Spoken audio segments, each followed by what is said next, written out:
Did you know that behind the world's oldest civilizations lie dark secrets that still echo to this day? While many search for answers in self-help books or trendy gurus, few have the courage to face the hidden truth found in the stories of humanity's most cruel gods. The Gnosticism of these Canaanite deities not only reveals disturbing pacts and rituals, but also offers insights for those who wish to understand the supernatural and shape their destiny. If you want to discover how these mysteries can transform your worldview, get ready to dive where few have dared to go. The Canaanite gods, often forgotten by conventional history, are a bottomless pit of mysteries and contradictions. Revered and feared, entities like Moloch and Baal demanded a high price for their favors. Pacts with these beings weren't merely spiritual, but involved rituals that defied morality. Imagine a time when the supernatural was closer, when invoking an entity like Moloch could mean prosperity or ruin. It was the fear of the unknown that solidified the cult, transforming brutal sacrifices into an act of almost unshakable faith. The presence of these gods was not limited to myths, their influence permeated political and social decisions. Leaders consulted priests who claimed to communicate with entities, conducting rituals that determined the future of nations. In modern times, traces of this occultism appear in conspiracies that suggest contemporary pacts with supernatural forces. Have you ever thought about how certain global events seem choreographed by something beyond the human? Some believe that remnants of these practices remain alive in secret circles, where invocation and cult are part of a larger scheme. At the heart of these practices lay a paradox: the search for the divine resulted in the acceptance of deeply dark rituals. What drives a society to embrace human sacrifices to appease a god? Historians point to the need for control in chaotic times, while esoteric thinkers suggest that these pacts open portals to hidden dimensions. If there's one thing Gnosticism teaches, it's that understanding good and evil requires exploring both in their fullness, even when it's uncomfortable. For those who wish to explore these mysteries today, there are ways to connect with the past. Texts like the Ugaritic Baal Cycle or studies on Canaanite archaeology can offer a glimpse into this complex web of beliefs. But beware, the study of the occult demands respect and discernment. If you wish to go further, meditative practices and controlled invocations can bring insights, but always with the understanding that the supernatural is powerful and should not be treated lightly. The devotion to Canaanite gods, like Baal, was more than faith, it was a survival strategy. In a land ravaged by droughts and conflicts, invoking entities to intervene was a lifeline. People came together in rituals that, though horrific, symbolized a pact of mutual sacrifice between the human and the divine. This duality of cruelty and hope reveals how deeply the supernatural permeated everyday life. The stories of these gods still stir fascination, but also fear. Many see them as metaphors for forces we don't fully understand. Whether you're a skeptic or a believer, one thing is certain: there's something profoundly human in seeking connection with the unknown. Perhaps the pacts and rituals weren't just about pleasing entities, but also about discovering how far we're willing to go to find meaning in the chaos of existence. And this, my friend, is timeless. When we talk about Moloch, it's impossible not to recall the figure that symbolizes extreme sacrifice. This god, often depicted as a figure with a bull's head, demanded that his worshippers perform brutal rituals to secure his blessings. The most well-known? The sacrifice of children. This occurred in the valley of Ben Hinnom, where the young were passed through the fire, in a ceremony of devotion and desperation. It was believed that by making these pacts, families ensured prosperity or protection. Today, this practice might seem inconceivable, but in times of absolute uncertainty, the supernatural seemed to be the only answer. The symbolism behind Moloch goes beyond literal worship. He represents absolute power, the one who demands everything in exchange for divine favors. In a modern sense, some theories link his influence to dark corporate or political practices, where decisions' impact lives in a calculated manner. Of course, these ideas are surrounded by controversy, but it is interesting to note how the cult of Moloch transcended time, resonating in conspiracy and occultism narratives. Have you ever stopped to think about what we sacrifice today, time, freedom, or even values, in the name of something greater? The rituals of Moloch had a clear purpose: to exert control. They created a relationship of fear and obedience, where the pact could not be broken without disastrous consequences. In practice, this functioned like a spiritual contract, and it's fascinating how the concept of pacts remains relevant. For example, symbolic contracts in modern prosperity rituals might involve smaller offerings, like candles, coins, or even specific meditations. The key is to understand that, just like the ancient Canaanites, we are constantly negotiating with greater forces, whether spiritual or internal, in pursuit of fulfillment. Perhaps the most disturbing aspect is how these practices were normalized within the culture. For the Canaanites, giving something precious to Moloch was an act of loyalty to the supernatural. And what if we apply this to today's world? Think about the sacrifices we make in the name of our goals. A ritual may not involve a literal flame, but giving up something valuable, like time or comfort, in order to achieve a goal is also a type of offering. The difference lies in the awareness of what we are sacrificing and why. The Valley of Ben Hinnom is a place that bears the scars of these historical events, and it is still seen as a symbol of hell in religious literature. This shows how Moloch's impact transcended his time, entering moral and spiritual debates. Perhaps the most powerful lesson is this: pacts and rituals have consequences that reverberate beyond the present moment. If we learn anything from Moloch, it is the importance of understanding the true costs of what we are willing to sacrifice, whether spiritually or materially. Leaving Moloch behind, we move on to another god who equally evoked both fear and fascination, Mot, the god of death. This being leads us to an even deeper exploration of the duality between life and death, and of the rituals that attempt to appease the terrors of the inevitable. Mot, the god of death, is the personification of the inevitable. His image is often described as a skeletal figure, devouring souls in his insatiable hunger. In Canaanite imagination, he wasn't just a supernatural entity, but a constant reminder of life's fragility. Like Moloch, Mot inspired dark rituals, but these were aimed at avoiding his wrath and prolonging life. To understand Mot's impact, just reflect on how, even today, we try to avoid or delay the inescapable, whether through science, spirituality, or even desperate acts of faith. The confrontation between Mot and Baal, present in Canaanite myths, symbolizes the eternal struggle between life and death. Baal, a god of fertility and storms, faced Mot in a cycle that reflected the changing seasons and the renewal of nature. This clash is also an internal reflection, humanity's desire to overcome mortality. Have you ever thought about how modern rituals, like meditation or invocations, might be tools to confront our own Mot? Recognizing mortality may be the first step toward a fuller life. Although Mot is often seen as a destructive force, he also teaches acceptance. In Canaanite culture, death was part of the natural cycle and served a purpose. Applying this to our world, we face metaphorical deaths every day, like the end of a phase in life or a relationship. Accepting these transitions as symbolic rituals can help us grow spiritually. Ritualizing moments of loss, for example, with candles or specific prayers, can help transform pain into learning. Mot's insatiable hunger, described in ancient texts, is more than an allegory. It represents the relentless forces that consume without discrimination. It's interesting to note that, despite fearing Mot, the Canaanites saw him as a necessary balance. Think about how we deal with inevitable losses today. We try to negotiate with fate, make pacts with our beliefs, or use personal rituals to prevent the hunger of Mot from consuming us entirely. What do you do to turn pain into strength?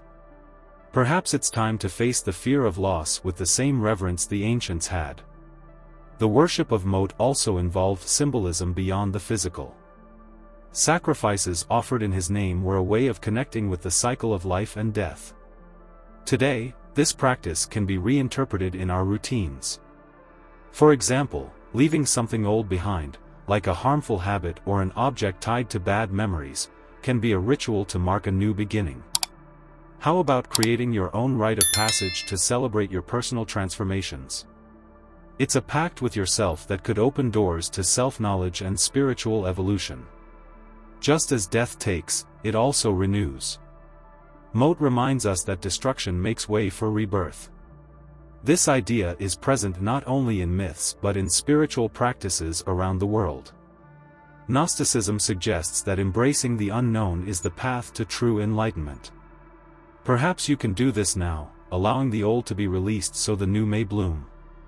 And when we talk about rebirth, there's no better way than to explore the role of Baal, the Lord of Storms, who brings both life and destruction in his dual journey. Baal is the god of duality. As the Lord of Storms, he can bring rain that fertilizes the land or lightning that destroys entire villages. This contradiction fascinated and terrified his worshippers. His pacts involved intense sacrifices, often of children, to ensure his mercy in times of drought or calamity. Imagine a society at the mercy of nature, where invoking an entity like Baal was a matter of survival. His presence dominated not only the skies but also the hearts of those who saw in him both hope and punishment. Baal's power wasn't just in controlling the rains, but also in governing the agricultural cycle. In times of abundance, he was celebrated; in times of drought, he was feared. This reflects how we still deal with forces beyond our control. We pray, invest in plans, or even submit to emotional sacrifices to avoid catastrophe. Have you thought about how we deal with our own storms? Modern invocations, such as daily affirmations or guided meditations, can be used as a symbolic pact to calm both internal and external storms. The most well-known myth of Baal is his battle with Mot, the god of death. This cyclical battle symbolizes the extremes between life and death, prosperity and scarcity. In our lives, we face these same oscillations, moments of highs and lows that seem to fight for control of our destiny. Studying these myths helps us understand that storms aren't permanent, they come and go. This means that, even at the height of chaos, there's always the promise of rebirth. Why not use this symbolism to create a ritual of renewal? Baal's rituals varied, but they always had a clear purpose: to align the human with the supernatural. Blood sacrifices were common, but today we can reinterpret this in a less literal and more symbolic way. One example would be creating an altar of gratitude to celebrate moments of rain in our lives while asking for strength to overcome periods of drought. Blue candles or bowls of water can represent Baal's energy, symbolizing the balance between chaos and order. Baal also teaches us about the power of responsibility. He is a reflection of our actions; his fury or generosity depends on how we behave in the world. Likewise, our choices today shape the outcomes of tomorrow. How about applying this in daily life? Think about how small acts, from financial organization to daily meditations, can be a pact with yourself for a more prosperous future. In this way, we are invoking, in a sense, Baal's blessing to balance our lives. As we leave Baal behind, we move on to a figure whose fury and loyalty redefine strength: Anat, the relentless warrior who defied even death to protect those she loved. Get ready to meet the goddess who embodies courage in its most brutal form. Anat is the epitome of relentless strength. Depicted as a warrior bathed in blood, she would not retreat from anything. Her loyalty was so great that she descended to the underworld to rescue Baal from Mot. Imagine the courage it would take to challenge the god of death himself. However, Anat was not only violence, she also represented protection. Just like her, we all have battles to face. Who are the Mo's in your life? Perhaps they are fears or obstacles that seem insurmountable.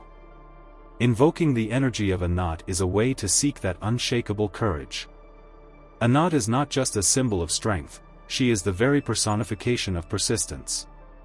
Imagine a goddess who faced entire armies alone, driven by the will to protect those she loved. Her rituals often involved blood offerings, reflecting the intensity of her character. In a modern context, Anat's energy can be invoked when facing challenges that seem insurmountable. If you find yourself in a situation where courage is essential, why not create a ritual? Light a red candle, meditate in silence, and visualize yourself triumphing as she would. Anat's determination to protect and fight also reminds us of the role of sacrifice in our lives. She would not hesitate to bathe in the blood of her enemies to secure victory. Of course, we are not talking about literal violence, but rather understanding the cost of our battles. What are you willing to sacrifice for what you believe in? Think of a small action, like giving up a habit or distraction, to focus on what truly matters. This is the spirit of Anat in practice, a fierce strength, but with a clear and defined purpose. Anat's journey to the underworld to save Baal also symbolizes her unwavering devotion. In our lives, this kind of loyalty can be a guide. Have you thought about how faithful you are to yourself and your goals? Drawing inspiration from Anat can help you overcome your own descents into the underworld, whether they are periods of doubt, suffering, or stagnation. Create a space to reflect on your commitments. Use a journal, write down your intentions, and strengthen your determination. Like Anat, you can emerge victorious even from the darkest moments. Anat's violent aspect also carries a powerful lesson: the importance of facing conflicts head-on.